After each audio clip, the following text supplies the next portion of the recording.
everyone. So I'm super excited to be here at PIX2015. Just wanted to say welcome, and I'm really excited to be one of the first speakers for the expo today. And yeah, just like they had said, my name is Matt Kumasaka. I am a cinematographer, editor, and creative director based here in Seattle, Washington. In addition, I am also an image logger for Samsung. So yeah, I guess you're here because we want to talk about Instagram. And so when I was initially asked to talk about this, I was kind of thinking, what are some of the ways that I can present this material in a way to kind of bring about more of a thought process on how we can be more intentional with the ways that we use our social media. And so I think the easiest way to do that for me is to talk a little bit about my story and some of the things I do every day, or when I'm out in the field shooting or at home posting, editing my photos, that kind of begets that process. And so this is me on Instagram, and I really started about a year and a half ago posting more consistently.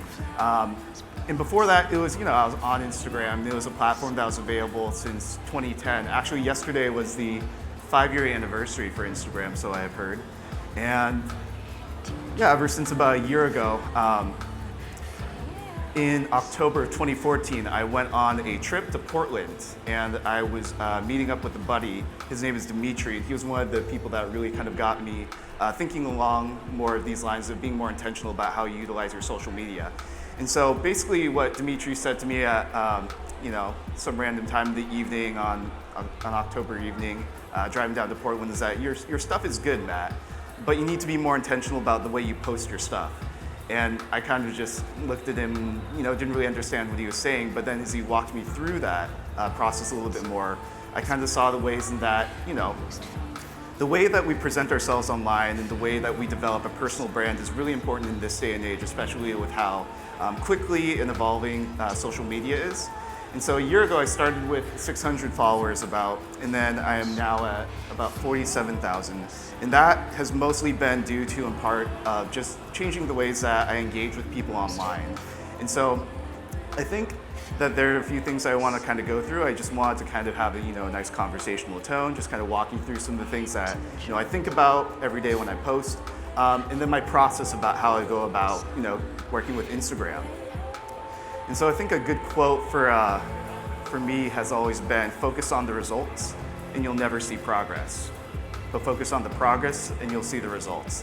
And so photography for me has always been something that was about the process. I never really had an end goal in mind. As I had said before, I'm a videographer, cinematographer.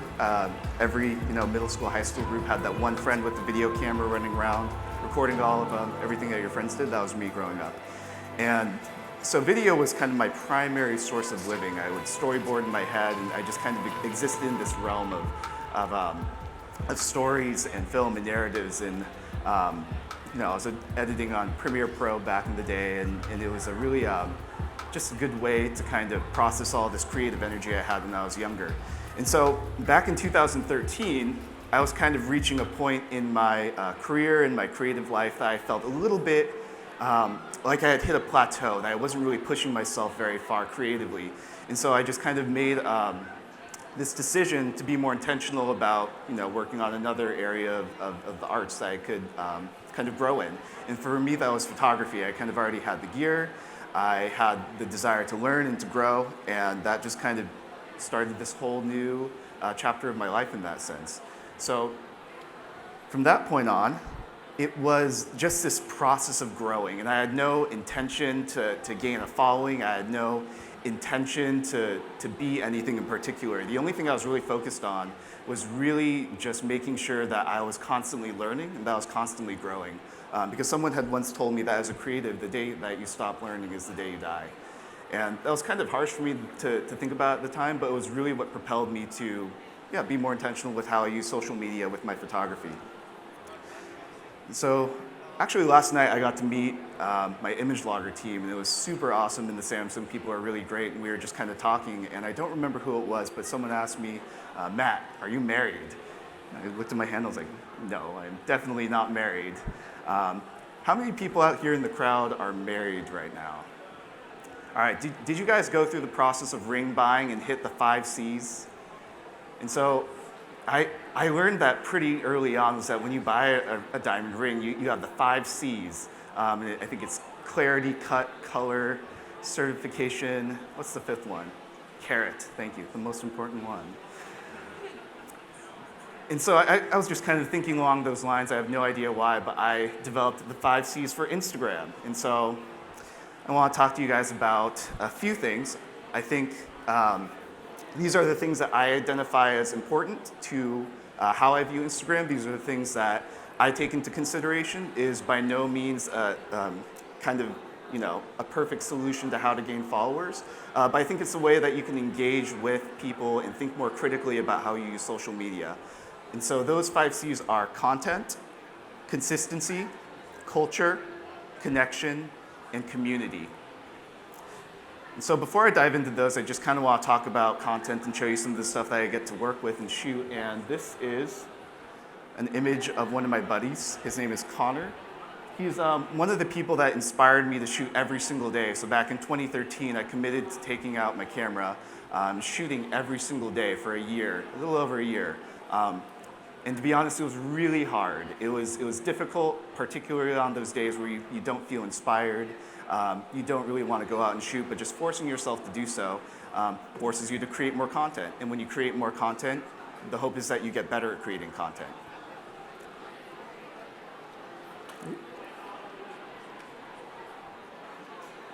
I'm stuck here. Oh.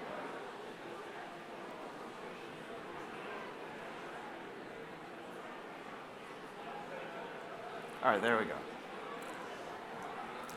Like I said, I'm here in Seattle, and I think one of the things I love about Seattle is that it's the perfect environment for Instagrammers to really be able to develop a lot of content, whether you're a city shooter, whether you're a landscape photographer, you like to shoot portraits. It's just, I think it's such a rich community, and that's something that I'm going to hit on later of what I find important about Instagram. This was during winter of this past year, actually, in January. That's my friend Garrick. He is in LA now. But we had gotten a group of friends together and said, hey, let's do something crazy. And we said, all right, what's that? And then one of our friends was visiting from the Midwest, and he says, let's go climb Mount St. Helens in the winter. And none of us, having done any technical climbing before, were like, oh, that sounds adventurous, that sounds great. It was not great. It was very hard. It was very cold. But we got some pretty cool images from it. And so when I'm talking about intentionality, I think one of the things that comes to mind for me was that, a lot of people in Instagram, the big push is that you're able to use, your smartphone to capture, whatever's going around at the time and push it out to social media. And there's a sense of immediacy and the sense of you're there in the moment. And I think I took that and I kind of started treating my Instagram account more as of a gallery. And I think that's kind of the trend now, is that people either use it for kind of like showing what's going on in the moment, or they'll use it as a gallery to push their very best work forward. And so for me, that meant, carrying my interchangeable lens system up 5,000 feet in the snow, and I don't think I'll ever be doing that again. But yeah, it was a good time. From that, though, I think one of the things that I've really come to value is portability. And just to talk about the Samsung camera a little bit, this has been a lifesaver out in the field. I think having something that has the quality of an interchangeable lens system at such a low impact in terms of like how much gear you're carrying has been something that's been huge to me when I'm out in the field shooting. I think one of the things that I am most recognized for on Instagram within my community and amongst my friends is astrophotography. It's something that I've always been interested in for the past several years, ever since I saw a time-lapse film called Timescapes back in like 2011 or 2012. And since then, it was just always this thing I wanted. It was my photo unicorn of like, oh my gosh, how do you get that? And so I spent years trying to figure out, how do you get a shot of the Milky Way? How do you capture the stars without it trailing or looking, really bad? And so I have about 3 years worth of really bad images, but this year was the first year that I actually got some content that I was really happy with. And so from that, I just started shooting like crazy. I would go out every 3 weekends or so, just find a place out in the North Cascades or in Central Washington to shoot. And I just kind of fell in love with the process, and that all goes just back to focusing on the process of learning more so than the results that you're going to get. I think a lot of the things that I like about astrophotography are that it's challenging in that it pushes you creatively, and also it challenges you to really understand your settings, how you're shooting, makes you think through the process of why you do what you do and what you want to achieve through that. And through that, you get to meet some pretty cool people. I think one of the cool things about Instagram is just really getting to see other people that shoot a lot of similar like work with you and getting to meet with them, connect on that level and just say, hey, I really like your work. I'd like to shoot with you sometime. And that's one of the things I'm going to talk about later throughout the connection piece. Oh, the font changed. And so I think one of the big things that you can't ignore is that, on social media, content is king. That doesn't always stand true, but if you have good content, you're at a pretty good starting place. And so for me, that was all about process. And similarly, kind of what I was talking about when I would shoot every single day, my process was find out ways that you can improve yourself to get better content. And then Instagram was just kind of my journey as I grew and as I improved as a photographer and as I got better. And so I think the important thing for us to realize when we're working with Instagram is recognizing that as a platform, we are showing our best work here. I think if we're going to be intentional about the ways that we show our work, we kind of need to figure out what kind of content do I want to put forward. Because people follow other people because we give value to their lives. And so when we figure out what we're bringing into their lives, you have to figure out how that ties into your content. Are you bringing them encouragement? Are you bringing them the latest news about a product? Are you bringing them beautiful imagery that's inspiring? And I think it's important to pay attention to how your content ties into your message.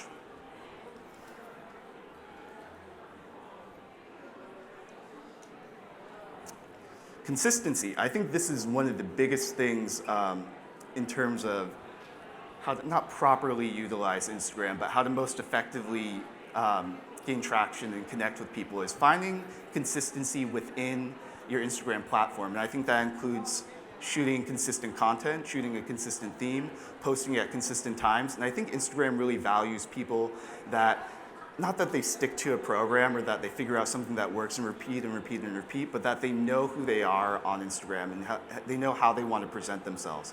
And so for me, that meant, posting a lot of the same kind of stuff. I don't post a lot of, my personal life on my art page. I post a lot of landscapes. I post a lot of astrophotography. And I do so almost at exactly the same time every day. I'll post about once a day or twice a day, usually in between 9 and 10 p.m. because for me that's when people are kind of getting off work and finishing dinner. On the East Coast, it's when they're going to bed, probably between 11 p.m. and midnight.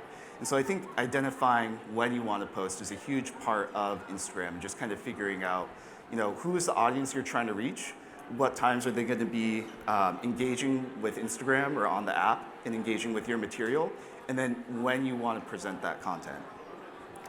One of my buddies, Andrew Kearns, he is, I think, one of the best examples of a consistent poster. He'll post 2 to 3 times a day at very similar times with very consistent imagery and color grading as well. And so I think one of the things that when people evaluate you as a photographer on Instagram and evaluate your feed, what they look at is how you present yourself in the 3 image layer kind of format. And they say, how is this person acting as a curator? How is this person functioning as not just a person posting individual shots that look really good, but as a collective whole, and how does that look aesthetically? Is it neat? Is it coordinated? Are they aligning their colors? Do they have a certain theme that's really prevalent in one area of their feed? And so I think the intentionality of how you curate is also a really important part of Instagram. Culture. So every social media platform has a different culture. And I think in the same way that we banter and socially position ourselves in real lives, so we do in social media as well. And that's not a good or a bad thing. That's just the kind of reality of how things work and how we operate as people within the realms of social media and in real life. And I think there are a lot of unwritten rules and do's and don'ts about every social media platform. And so let's take, for example, Instagram versus Twitter. And I think people recognize that when you're on Twitter, you can post pretty much not whenever you want, but as frequently as you would like, and it wouldn't be out of the ordinary. But let's say that you do that on Instagram. It just culturally does not fit, just because you have to think of how it's functioning within the greater context of the app. It's pushing out content in real time. People who are following you are going to get every single photo you post, and then they're just going to have this spammed feed of a ton of photos. And so I think understanding the culture of social media platforms is really important if you want to kind of hit that extra level of engagement and really kind of connect with people and represent yourself as someone who knows what they're talking about, knows what they're doing. In that sense, I would also say that,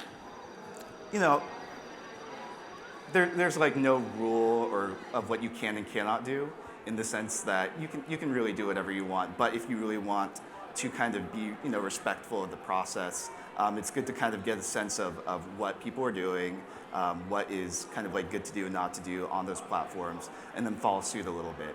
Not to say that conform to a system, but it's more so in the same way that you could say anything you want to anyone in real life, that we have free speech, but you're probably not going to, because you're going to be following kind of a code of ethics, or just having a general sense of decency. So true is on social media.